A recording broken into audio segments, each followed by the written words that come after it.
नमस्कार, आदाब, सत श्री अकाल, जय भीम, जोहार। मेरा नाम है नवीन कुमार।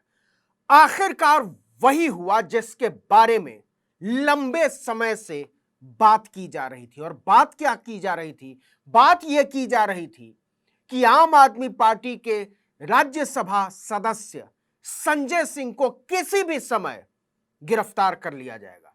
और यह वजह क्यों बताई जा रही थी? नाम बताया गया कि शराब घोटाले में उनका नाम आया है, चार्जशीट में 4 जगह नाम आने की बात की जा रही है। लेकिन क्या वाकई यही वजह है? क्योंकि संजय सिंह कोई विधायक नहीं है दिल्ली के, संजय सिंह कोई मंत्री भी नहीं है, संजय सिंह का दिल्ली सरकार के फैसलों में कोई सीधा रोल भी नहीं है। लेकिन संजय सिंह एक जगह संदिग्ध हो जाते हैं। और वो संदिग्ध कैसे हो जाते हैं? वो संदिग्ध हो जाते हैं गौतम अडानी पर सवाल उठाकर। और जिस दिन उन्होंने गौतम अडानी के कारोबार पर सवाल उठाया, जिस दिन उन्होंने चांगचुंग लिंग से गौतम अडानी का रिश्ता जोड़ा, उसी दिन से कहा जाने लगा था कि अब अगला नंबर संजय सिंह का है। लेकिन बीच में कुछ देरी हुई तो लगा कि शायद भूल गई होगी सरकार, या भूल गए होंगे ईडी वाले, या हो सकता है कि बात दिमाग से निकल गई होगी। लेकिन संजय सिंह, जब उनके घर पर ईडी की रेड पड़ी तो समझ में आ गया था कि यह मामूली रेड नहीं है। निश्चित तौर पर शाम होते होते संजय सिंह को गिरफ्तार किया जाएगा। और वही हुआ। ऑब्वियसली, बहुत ऑब्वियस है ईडी की कार्रवाई। मतलब ऐसा नहीं लगता कि अचानक से कुछ भी हुआ है, इसकी तैयारी की गई हो अलग से। लगता था कि बस यह तो तय था, सिर्फ उस पर तारीख लिख दी गई। संजय सिंह को जब गिरफ्तार किया गया, उन्होंने एक भावुक वीडियो, जब वो मां के पैर छू रहे हैं और उन्होंने कहा कि चिंता मत करना, लड़ाई है, लड़ेंगे, कोई फर्क नहीं पड़ता है, ये जीतेंगे, हम लोगों को ये जीवन जीना पड़ता है। उनकी पत्नी ने कहा कि आकर पूरे घर का सामान अस्त व्यस्त कर दिया ईडी ने, लेकिन सीजर के लिए उनके पास कुछ नहीं मिला। सारी अलमारी उलट पुलट डाली, सारे बिस्तर उलट पलट दिए, घर खोद डाला। संजय सिंह ने खुद कहा कि घर खोद डाला, लेकिन ईडी को कुछ मिला नहीं। और एक वीडियो जारी करके संजय सिंह ने जो कहा है वो बहुत दिनों तक भारत की राजनीति के इतिहास में याद रखा जाएगा। उन्होंने कहा कि हम मरेंगे लेकिन झुकेंगे नहीं, ये लड़ाई लड़ी जाएगी। और उन्होंने ऐलानिया तौर पर कहा कि ये दरअसल मेरी गिरफ्तारी और इस तरह की तमाम गिरफ्तारियां, इस तरह के तमाम दमन 2024 में नरेंद्र मोदी की हुकूमत के विदाई के संकेत हैं, और ये उसी के सिलसिले की एक कड़ी भर है। तो जरा पहले सुन लेते हैं कि संजय सिंह ने अपने वीडियो में, जो आखिरी वीडियो गिरफ्तारी से पहले और ईडी के छापे के बाद उन्होंने जनता के लिए बनाया है, जरा उसको सुन लेते हैं। जैन साथियों, नरेंद्र मोदी जी की सरकार के भ्रष्टाचार के खिलाफ, अडानी के महाघोटाले के खिलाफ लगातार मैं बोलता रहा हूं, अपनी आवाज उठाता हूं। ईडी में कई शिकायतें की अडानी के खिलाफ की, उनके घोटाले के खिलाफ की, उस पर कभी कोई कार्रवाई करो। और आज अचानक ईडी मेरे घर पे पहुंच गया, दिन भर छापेमारी की, सारी जांच की, सब कुछ खोद डाला, कुछ नहीं निकला। बावजूद इसके जबरन मेरी गिरफ्तारी की जा रही है। लेकिन हम लोग आम आदमी पार्टी के सिपाही हैं। मोदी जी से कहना चाहते हैं, मोदी जी आप चुनाव हार रहे हैं, बुरी तरीके से हार रहे हैं, और ये आपकी हताशा का संकेत है, ये आपकी हार का संकेत है। ये उदाहरण है इस बात का कि एक कायर, एक डरपोक प्रधानमंत्री किस तरीके से जुल्म करके, तानाशाही करके, लोगों को जेल में डाल के चुनाव जीतना चाहता है। लेकिन मैं मोदी जी आपको याद दिलाना चाहता हूं, जब जब जुल्म बढ़ता है तब तब उसके खिलाफ जनता की आवाज बुलंद होती है। मैंने पहले भी कहा अपने साथियों से, आज से दोहरा रहा हूं, मरना मंजूर है, डरना मंजूर नहीं है। चाहे जितनी यात्राएं मोदी जी गए, नरेंद्र मोदी सरकार के भ्रष्टाचार के खिलाफ, अडानी के महाघोटाले के खिलाफ बोलता रहा हूं, बोलता रहेगा। आज दिन भर की छापेमारी में पूरा घर खोद डाला, कुछ हो मिला, बावजूद इस पर गिरफ्तारी हो रही है। अभी दुनिया भर की झूठी खबरें प्लांट की जाएंगी, दुनिया भर के झूठे समाचार फैलाए जाएंगे। आपको याद होगा संजय सिंह ऐसा क्यों कह रहे हैं कि ये नरेंद्र मोदी की विदाई का वक्त है, 2024 में उनकी हार की प्रस्तावना लिखी जा चुकी है। दरअसल जो भी आप एक बार नरेंद्र मोदी की आलोचना करके तो बच सकते हैं, आप भाजपा की आलोचना करके तो बच सकते हैं, आप अमित शाह की भी आलोचना करके दो घड़ी को बच सकते हैं, लेकिन अगर आपने नरेंद्र मोदी के मित्र अडानी पर कोई सवाल उठाया, उनके कारोबार पर कोई सवाल उठाया, तो फिर आपका बचना मुश्किल है। कांग्रेस ने खुद कहा था कि जब राहुल गांधी के खिलाफ सूरत में अचानक से मुकदमा जो है फिर से खोल दिया जाता है और आनन फानन में उनकी संसद की सदस्यता छीन ली जाती है, तब खुद कांग्रेस पार्टी ने कहा था कि यह दरअसल अडानी पर सवाल उठाने की कीमत है, लेकिन यह सवाल उठाए जाएंगे। और संजय सिंह ने वही बात फिर से कही है कि किसी भी दमन से, किसी भी गिरफ्तारी से, किसी भी छापे से डरने का कोई सवाल नहीं उठता। हम सिपाही हैं, हम लड़ेंगे।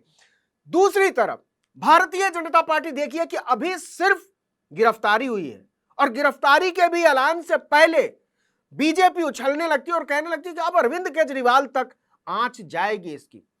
तो सवाल पूछा जा रहा है और विपक्ष ये सवाल पूछा जा रहा है कि क्या नरेंद्र मोदी अकेले ईमानदार नेता बचे हैं इस देश में? आप देख लीजिए कि अभिषेक बनर्जी को भी गिरफ्तार करने की तैयारी है। 9 तारीख को उनको ईडी ने बुलाया, उनकी गिरफ्तारी भी तय मानी है। 9 को नहीं भी होगी तो 2-4 दिनों में हो जाएगी। तो सत्येंद्र जैन पहले से जेल में, डिप्टी सीएम मनीष सिसोदिया जेल में, अब संजय सिंह जेल में, अभिषेक बनर्जी को गिरफ्तार करने की तैयारी है। तेजस्वी यादव, उनके खिलाफ job land for job scam में, जो कि लालू यादव मुख्यमंत्री थे और तब उनकी उम्र केवल 19 साल थी, और अगर पूरा टाइम फ्रेम देखें तो 15 से 19 साल थी। तेजस्वी यादव के खिलाफ मुकदमा शुरू कर दिया गया है उस मामले में और उसकी इजाजत दी है गृह मंत्रालय ने। तो 2024 का चुनाव आने से पहले ये जो नरेंद्र मोदी और उनकी पलटन की बौखलाहट है वो साफ साफ नजर आ रही है। पत्रकारों को उठाया जा रहा है 30 ठिकानों पर। जरा सोच कर देखिए कि पत्रकारों के ठिकानों पर इस तरीके से छापे मारे गए और किसी के पास आय से ज्यादा संपत्ति का कोई मामला नहीं है। ये सीधे सीधे उन आवाजों को दबाने का मामला है जो आवाजें नरेंद्र मोदी की हुकूमत पर सवाल उठाती हैं। उनकी जो पॉलिसी है कम्युनलिज्म की, जो कट्टरपंथी हिंदुत्व की पॉलिसी है, उस पर सवाल उठाते हैं। जो बेरोजगारी की बात करते हैं, जो महंगाई की बात करते हैं, जो बात करते हैं भ्रष्टाचार की, आप उन आवाजों को बर्दाश्त नहीं करना चाहते। ऐसा इससे पहले इस देश में कभी नहीं हुआ कि किसी भी मीडिया संस्थान पर ताला लगा दिया जाए। बहुत बात होती है इमरजेंसी के दौर की, आपातकाल के दौर की, लेकिन तब भी किसी मीडिया संस्थान पर ताला नहीं लगाया गया था।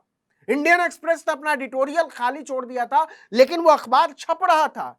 यह पहली बार हुआ है जब न्यूज क्लिक के दफ्तर पर जड़ दिया गया, उसे सील कर दिया गया।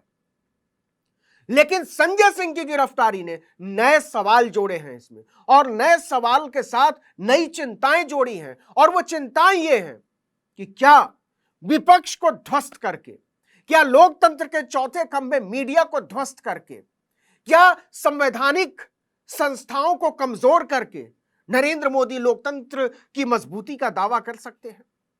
गांधी के सामने जब वो 90 डिग्री के कोण पर 2 अक्टूबर को झुके हुए थे, तब झुके हुए गांधी के सामने झुके हुए मोदी दरअसल एक असहाय, एक लाचार प्रधानमंत्री की तरह नजर आ रहे थे, जिसका इस देश की लोकतांत्रिकता में ही, संवैधानिकता में ही, मनुष्यता में ही बहुत कमजोर यकीन है। और इस कमजोर यकीन के साथ कोई भी मजबूत लोकतंत्र बनाने का दावा ढकोसले के अलावा कुछ नहीं हो सकता। यह नहीं कह रहा हूं कि संजय सिंह की जो गिरफ्तारी है, उन पर जो आरोप है, उनकी जांच ना हो, लेकिन जिस तरीके से ताकत का इस्तेमाल किया जा रहा है, जिस तरीके से हर चुनाव से पहले कहा जाने लगता है कि सारी पार्टियां राजनीतिक दलों से गठबंधन करती हैं, कोई इंडिया गठबंधन बना, कोई आरजेडी के साथ जा रहा है, कोई समाजवादी पार्टी के साथ जा रहा है, कोई कांग्रेस के साथ आ रहा है, कोई बीएसपी के साथ जा रहा है, कोई शिवसेना के साथ जा रहा है। भारतीय जनता पार्टी इकलौती ऐसी पार्टी है जो ईडी के साथ गठबंधन करती है, जो इनकम टैक्स के साथ गठबंधन करती है, जो स्पेशल सेल के साथ गठबंधन करती है, जो गठबंधन करती है सीबीआई के साथ। और एक मोर्चेबंदी उसके साथ चुनाव से पहले उसकी तेज होती है और ये अब बहुत बेनकाब होता जा रहा है, बहुत साफ होता जा रहा है भारत के लोगों के सामने। तो सवाल है कि संजय सिंह ने जो ऐलान किया है या जो कहा है कि 2024 का चुनाव नरेंद्र मोदी के भविष्य के ताबूत में आखिरी कील साबित होगा, और ये सब जो गिरफ्तारियां हैं, पत्रकारों को उठाया जाना, सांसद को उठाया जाना, विधायकों को बंद किया जाना, डिप्टी सीएम को जेल में डालना, ये सब उसमें सहायक साबित होंगे। नरेंद्र मोदी को लग रहा होगा कि इससे उनकी छवि एक ईमानदार नेता की बन रही है, लेकिन सच यह है कि उनकी छवि एक कमजोर कायर नेता की बन रही है, जो विपक्ष के नेताओं को बर्दाश्त नहीं करता, जो विपक्ष की सरकारों को बर्दाश्त नहीं करना चाहता, जो खिलाफ बोलने वाले पत्रकारों तक को बर्दाश्त नहीं करना चाहता।